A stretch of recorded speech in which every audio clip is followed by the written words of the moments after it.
Welcome everybody to another recipe from a Putwin Kitchen. My name is Chef Casey Willard, Executive Chef for the Yocha Dihi Winta Nation. Today I got for you a beautiful Cioppino dish, very classic, very Italian, but we're going to try and turn this more to the Northern California coast side of a Cioppino. I'm trying to utilize everything that, the low tide, high tide, that would kind of be gathered kind of for a communal stew. We're going to try and put a little cape spin on it if we can and kind of get this going. So first, with a Cioppino, you got to have fresh seafood. You gotta make sure your seafood is beautiful and fresh and smelling good, looking good, tasting good. Today we're gonna use clams, mussels, we got some squid, fresh scallops, beautiful tomato sauces, crushed tomatoes. I'm gonna do a little twist on it. I'm gonna do little tubers. These are actually sunchokes. These sunchokes are grown in the sand, but this will kind of mimic a local potato that was foraged here in the Cape Valley that was used, and also some miner's lettuce. We'll throw some spinach in there. So let's get started. So first, let's get some aromatics going. Let's get some garlic. We'll do a shallot, maybe a leek. This is a big, beautiful garlic. This is an elephant garlic, actually. You can just use regular garlic if you like. We'll kind of just do beautiful little slices. While this is going, let's get our olive oil in the pan. Make sure this is nice and hot. You'll see the ribbons start to happen. You'll see it start to be translucent. It'll start to spread out your pan. As you can see now, we're already smoking. You can smell the olive oil coming through. So let's get our garlic in there first, but just be careful. Garlic burns very fast. It's got a lot of natural sugars in there.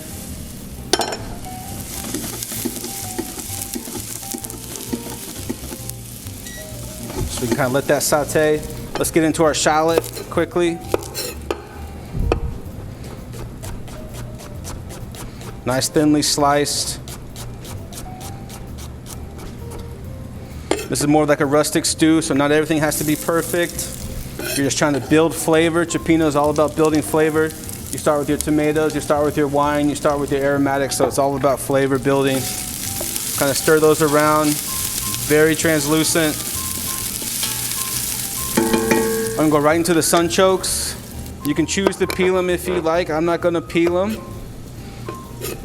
But you could definitely have that option if you like. You're just going to lose some of the flesh.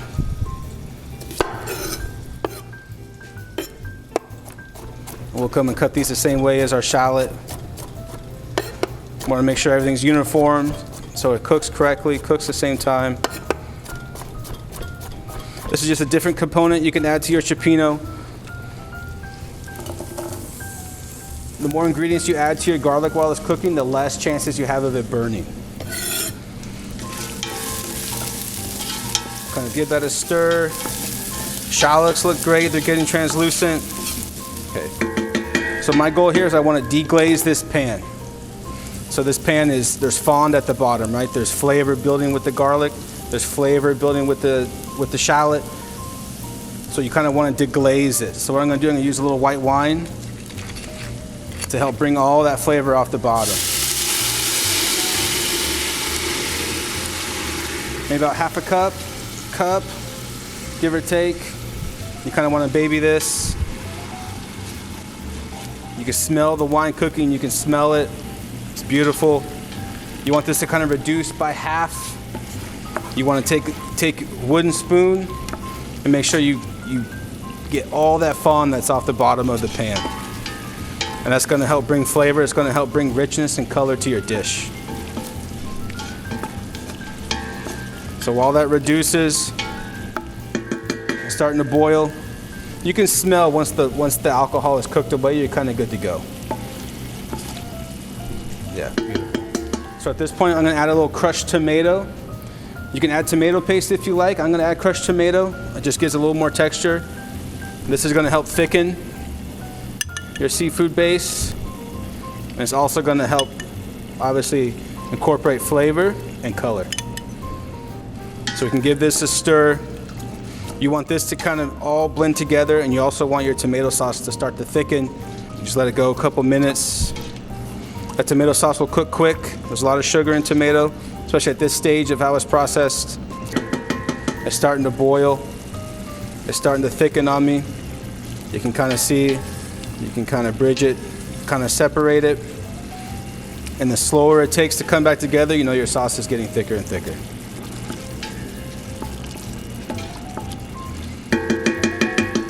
So at this stage, I'm gonna add a little seafood stock.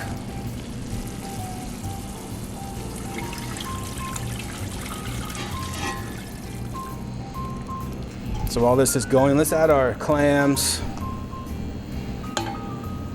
These go first, these take a little bit longer. We'll do this all in stages. Always make sure to keep your seafood ice and cold. And if you see clams that are open, don't use them. Make sure they're nice and sealed. As you can see, like this one right here. This one is kind of opened. I won't use that one. You just never know. You gotta be safe. Then we'll cover the dish. You want to start in stages with this type of dish. So you start with what's going to cook longest. So let's get into we got some scallop, some beautiful scallops.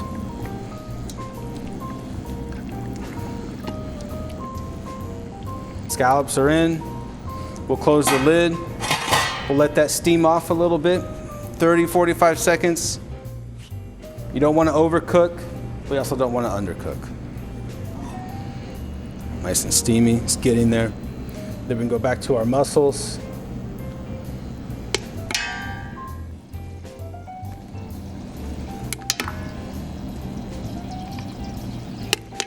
Let those cook. Then we'll come back to our cod. You can leave it whole or you can cut it up however you like. I like to leave it whole because it's going to break apart on you.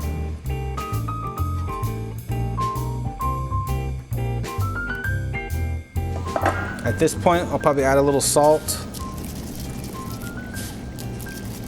I'm using some fresh sea salt. I'll drop that cod in.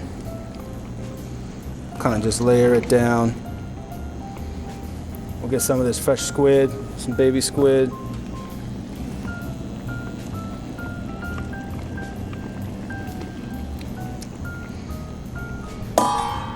You could take your wooden spoon, kind of stir everything together.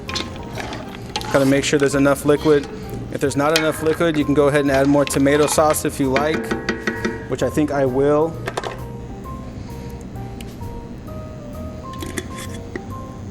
This is a tomato sauce. This is more of your pureed version, different than your chunky tomatoes that you added in the beginning.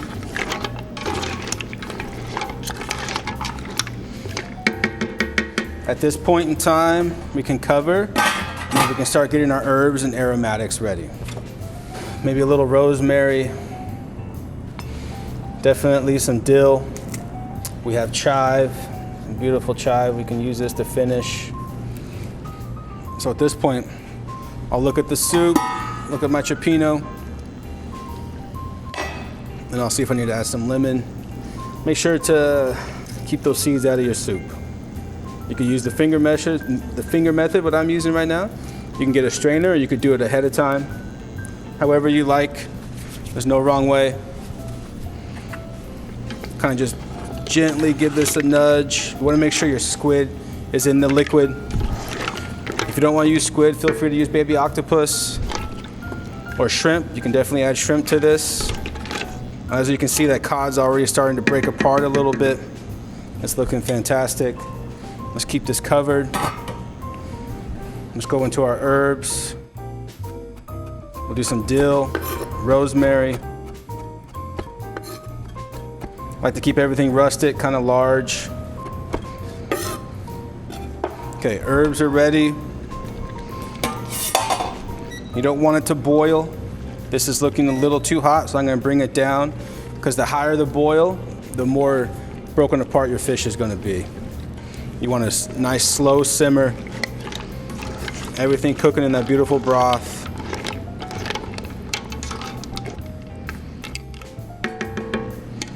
So let's add some of this herb.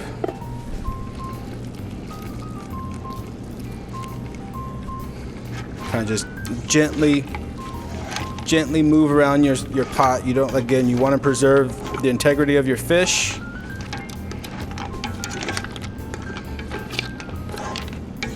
As you can see, the mussels have opened up. beautiful. Scallops look great. The broth looks great. Let's look at this cod.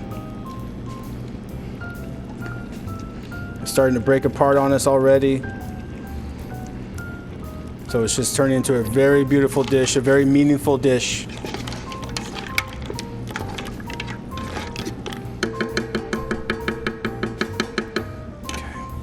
A staple with Cioppino is you need beautiful, beautiful bread. Great sourdough, great French bread, something to help really absorb all that flavor, all that liquid, all that base that you've worked so hard for with the wine, the tomatoes, the fish stock, the herbs. So we'll come here and get this fresh bread.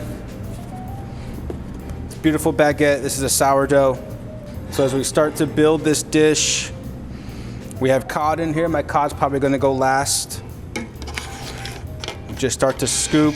As you can see, the mussels, the scallops,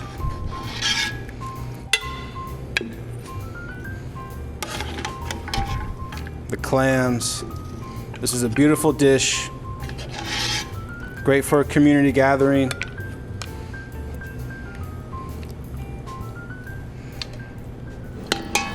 Then we'll take that fresh cod, put it right on top.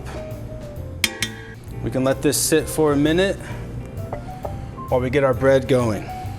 Baguettes, you can toast these, you can grill these off, you can finish them in the oven, lots of butter, lots of olive oil, and you can just fit these right in. We can finish with a little more chive, maybe just right on top of that cod. And there you have it. Beautiful seafood Cioppino, a little Cape Valley twist. Thank you again for tuning in. This is Chef Casey with the Putwin Kitchen. Thank you.